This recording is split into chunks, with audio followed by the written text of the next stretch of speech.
observing that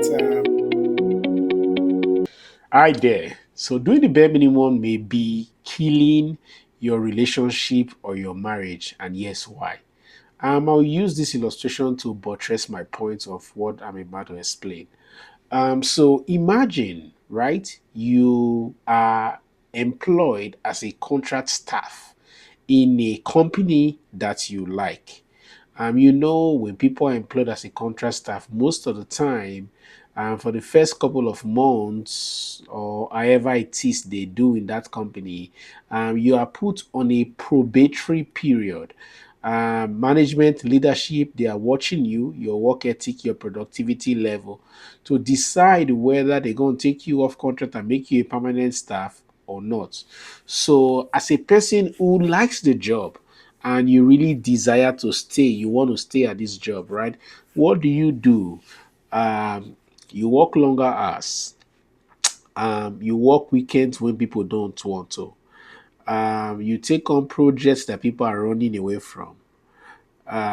You work holidays when people don't want to. You are not getting benefits, you are getting paid less, but you are doing much more than people who are already full time. Essentially, you continue to do everything to prove your worth to management that hiring you would be a great idea, and you being part of that company would be an asset to them.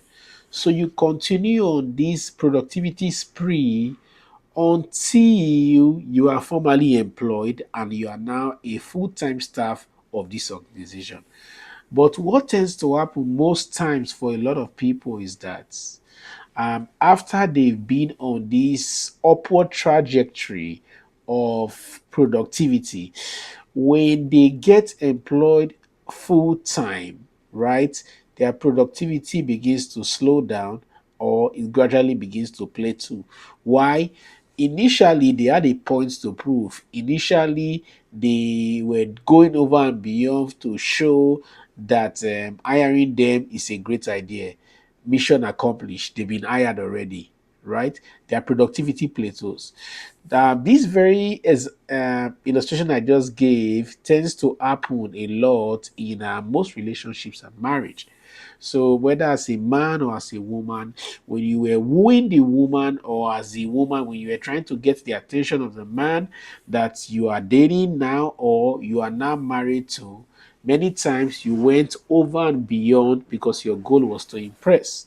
Maybe from all the men or all the women who were in your radar, this was the person you liked and the person you wanted. So you made this easy. As a man, you made romantic gestures. Maybe you called frequently. Maybe you sent texts. Maybe you sent gifts to our workplace. Maybe you remember birthdays. Maybe you took her to romantic dinners. As the woman, also, you gave him things to give him an impression that, oh, if you marry me or if I'm with you, I'm going to make your life really easy and all that. You sold yourself real well. But the problem is that after people get married, most times they stop doing most of the things that they used to do before they get married, right? So for the man, the call reduces from 3 times a day to 2 times a day to 1 times a day until sometimes an entire day you don't call.